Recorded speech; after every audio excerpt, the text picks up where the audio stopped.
Among the many shocking developments in Avengers Endgame, Thor's transformation from buff god of thunder to depressed dad bod has to rank near the top of the list. And while there's a lot to love about this narrative twist, it's far from perfect. Here are the 3 best and worst things about Thick Thor. Heroes always have their low points, but Thor's is pretty darn low. He spends the bulk of Infinity War off on his own side quests in the hopes of coming back with a weapon that could ultimately turn the tide, and it almost does too. When we get to Endgame though, Thor isn't just distracted by his own motivations and plans, he's completely lost his way. Throughout much of Endgame, Bro Thor, as Marvel officially labels him in a Blu-ray featurette, continually makes poor decisions and prioritizes his own needs over everyone else's. This is immediately made clear when Rocket and Professor Hulk arrive in New Asgard to find that the king is hiding away playing video games and only interacts with his people in order to restock on beer. And what about when he time travels to Asgard with Rocket in order to extract the ether from his old flame Jane Foster? He crumbles in fear as soon as the rubber hits the road, needing Rocket's tough guy pep talk to help him turn a corner, which even then doesn't work. What do you think about the dramatic attack? Get it together.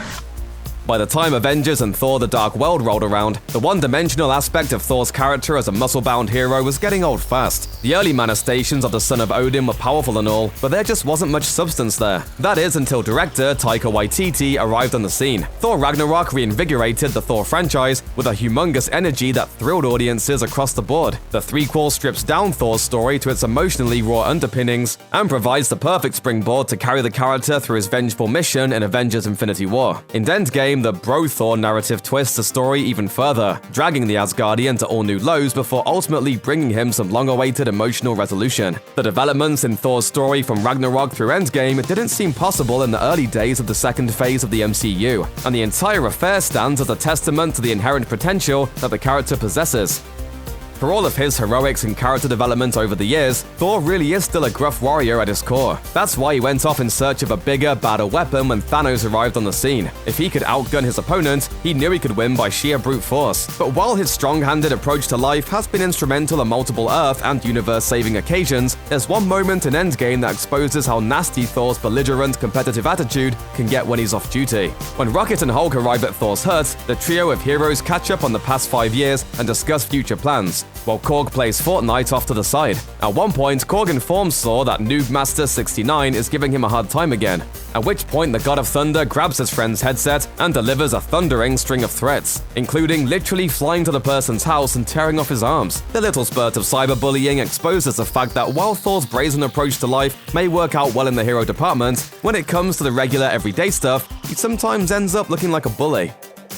Thor is an alien. He can fly around the universe using the Bifrost. The guy survived floating through space until the Guardians of the Galaxy picked him up in Infinity War. And yet, over the years, he's become one of the most oddly relatable characters in the MCU. In spite of the rather exaggerated nature of everything he does, the truth is, Thor has had some very human struggles over the years, a fact that is on full display during Endgame. He'd suffered heartbreak and emotional trauma more than once leading up to the film, but it's in Endgame that we come face to face with a Thor that is truly relatable, as he grapples with his emotions, struggles through depression, and faces the consequences for his actions. It becomes easier than ever to connect with the god on entirely new levels. On a more practical note, his hefty appearance also creates new frontiers. Thor's bod opens up a whole new world for cosplayers to connect with their favorite Avenger without feeling inadequate in the process. While the son of Odin is a heavy hitter whether he's sporting a beer gut or not, when you break it down, all the extra weight and years of inactivity in Endgame do seem to take their toll on the Asgardians' ability to keep up. Thor. Is he asleep? Thor is definitely slower this time around. In fact, Hemsworth filmed scenes with weights on his hands and ankles to change the appearance of his walk. He also doesn't make quite as big of a splash in the final battle as he did, say, when he arrived in Wakanda in Infinity War. In fact, this time around, he finds himself so outmatched by Thanos that he ultimately needs to be bailed out by the Mjolnir-wielding Steve Rogers. Give me that. You have the little one. Of course, it's natural that he'd be a bit rusty after taking 5 years off and packing on so many pounds. There's no question that the effects of his new lifestyle ultimately ended up hampering his battlefield prowess a bit, which is an unfortunate term for fans of Thor's epic approach to combat.